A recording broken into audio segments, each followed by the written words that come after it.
Namaste. Session number 15. In the 14th session, enlightened about the introduction, meaning, definitions about the hypothesis. This one session enlightening about the sources of hypothesis. Okay. A social science researcher uses many sources which forming hypothesis for his study. They are as follows. Especially any kind of social researcher uses many social or many research sources which forming hypothesis for his study. There are as follows. The important hypothesis sources are: first one, general culture; second one is literary treasure; third one, scientific theories and personal experiences, and also thinking ability of the research. Okay, any kind of important things or factors help about the subject. Those are nothing but sources. So hypothesis also have the important sources. First one, general culture. General culture, one of the important source of the hypothesis. A sound hypothesis is generally a simple one, but simple does not mean obvious. Okay, like any kind of important researcher especially have the knowledge about the general culture. For example, research about the topic of Indian educational problems. Can the hypothesis framed by the researcher should be knowledge about the Indian culture. So this kind of important knowledge, nothing but a general culture. Okay, general culture as an essential requirement of an explanation demands insight. Presumably, the more insight the researcher has into a problem, the simple will be his hypothesis about it. Okay. ಸಾಮಾಜಿಕ ಸಂಶೋಧನೆಯಲ್ಲಿ ಪರಿಕಲ್ಪನೆಗೆ ಸಂಬಂಧಪಟ್ಟಂತೆ ಸಾಮಾನ್ಯ ಸಂಸ್ಕೃತಿ ಮುಖ್ಯವಾಗುತ್ತೆ.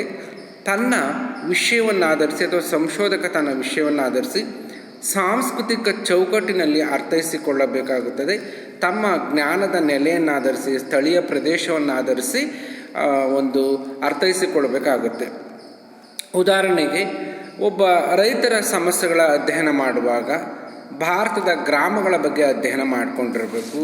ಅಥವಾ ಒಂದು ಶೈಕ್ಷಣಿಕ ಸಮಸ್ಯೆಗಳನ್ನು ಅಧ್ಯಯನ ಮಾಡುವಾಗ ಭಾರತದಲ್ಲಿ ನಮ್ಮ ಭಾರತೀಯ ಸಂಸ್ಕೃತಿ ಹೇಗಿದೆ, ಭಾರತೀಯ ಸಮಾಜದ ಪರಿಸರ ಹೇಗಿದೆ ಅನ್ನೋದನ್ನು ಅರ್ಥ ಮಾಡ್ಕೊಳ್ಬೇಕು. ಇದು ಒಂದು ಮುಖ್ಯವಾದಂತಹ ಒಂದು ಮೂಲಾಂಶ. ಸೆಕೆಂಡ್ ಒನ್, ಲಿಟ್ರರಿ ಟ್ರೆಸರ್ ಅಂತ ಹೇಳ್ತೀವಿ, ಸಾಹಿತ್ಯ ಸಂಪತ್ತು. Literary treasure important source about the hypothesis. The hypothesis framed by the researcher should be related literally. Okay, I think any kind of researcher firstly related literary and also known about the secondary data of concerned topic, as well as especially not only primary data help about the researcher as well as secondary data. Okay, ಸಾಹಿತ್ಯ ಸಂಪತ್ತು ಮುಖ್ಯವಾಗುತ್ತೆ. ಸಂಶೋಧಕನ ವಿಷಯಕ್ಕೆ ಸಂಬಂಧಿಸಿದಂತೆ ಮಾಧ್ಯಮಿಕ ಅಥವಾ ಅನುಷಂಗಿಕ ಮಾಹಿತಿಗಳು ಮುಖ್ಯವಾಗುತ್ತೆ. ಪ್ರಾಥಮಿಕ ಮಾಹಿತಿಗಳ ರೀತಿಯಲ್ಲಿ ತಾನು ಸಂಶೋಧನಾ ಅಧ್ಯಯನ ಕೈಗೊಂಡಾಗ, ಪ್ರಾಕಲ್ಪನೆ ರಚಿಸಿಕೊಳ್ಳುವಾಗ ಮಾಧ್ಯಮಿಕ ಮಾಹಿತಿಯ ಮೂಲಗಳಿಂದ ಅನುಷಂಗಿಕ ಮಾಹಿತಿಯ ಮೂಲಗಳಿಂದ ಪಡೆದಂತಹ ಜ್ಞಾನ ಉತ್ತಮ ಪ್ರಾಕಲ್ಪನೆ ರಚಿಸಿಕೊಳ್ಳಿಕ್ಕೆ ಸಾಧ್ಯ ಆಗುತ್ತೆ. Third one, scientific theories. It is one of the important source of the hypothesis. The hypothesis, when tested, are either proved or disproved, and in turn constitute further facts or the theory. Okay, any kind of it is like one of the important major hypothesis source, especially the theory. The hypothesis, when tested, are either proved or disproved, and in turn constitute further facts of the original theory. Friends, ವೈಜ್ಞಾನಿಕ ಸಿದ್ಧಾಂತಗಳು ಮುಖ್ಯವಾಗ್ತವೆ. ಅಲ್ಲಿ ಒಂದು ಮೊದಲ ಬಾರಿಗೆ ಮೂಲ ಸಿದ್ಧಾಂತದ ಮುಖಾಂತರ ಮತ್ತೊಂದು ಸಿದ್ಧಾಂತ ಮೂಡಿ ಬರಲಿಕ್ಕೆ ಸಾಧ್ಯ ಆಗುತ್ತೆ. ಉದಾಹರಣೆಗೆ ಹರ್ಬರ್ಟ್ ಸ್ಪೆನ್ಸರ್ ಅವರು ತಮ್ಮ ಸಿದ್ಧಾಂತವನ್ನು, ಸಾಮಾಜಿಕ ವಿಕಾಸ ಸಿದ್ಧಾಂತವನ್ನು ರಚಿಸಲು ಡಾರ್ವಿನ್ ರವರ ಸಿದ್ಧಾಂತವನ್ನು ಬಳಸ್ಕೊಂಡಿದ್ರು ಅನ್ನೋ ಒಂದು ಅಧ್ಯಯನದ ಮುಖಾಂತರ ನಾವು ಕಂಡುಕೊಂಡಿದ್ದೀವಿ. ಹೀಗೆ ಒಂದು ವೈಜ್ಞಾನಿಕ ಸಿದ್ಧಾಂತಗಳು ಅಥವಾ scientific theories very essential for the hypothesis. Next one, personal experiences or ವೈಯಕ್ತಿಕ ಅನುಭವಗಳು. Okay, greater the researcher experience lead to higher degree of formation. Okay, it is one of the important, the basic source of the hypothesis. On the basis of his personal experience, he uses his mind and suggests some points for the eradication of a social problem through developing a good hypothesis. Greater the researcher experience lead to higher degree of formation. Okay, his important knowledge also help about the hypothesis for the research work. ವೈಯಕ್ತಿಕ ಅನುಭವ, ಸಂಶೋಧಕನು ತನ್ನ ಜ್ಞಾನ, ಅನುಭವ ಮತ್ತು ಸುತ್ತಮುತ್ತಲಿನ ಸಮಾಜದ ಆಗುಹೋಗುಗಳನ್ನು ಅವಲೋಕಿಸುತ್ತಾ ಆ ಜ್ಞಾನದಿಂದಲೇ ಪ್ರಾಕಲ್ಪನೆ ರಚಿಸಿಕೊಳ್ಳಿಕ್ಕೆ ಸಾಧ್ಯ ಆಗುತ್ತೆ.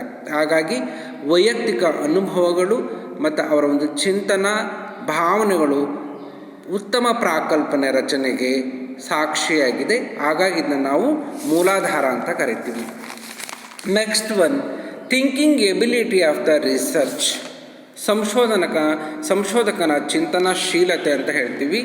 Okay, personal ideas and the thinking capabilities of a researcher would lead to greater number of hypothesis formulation.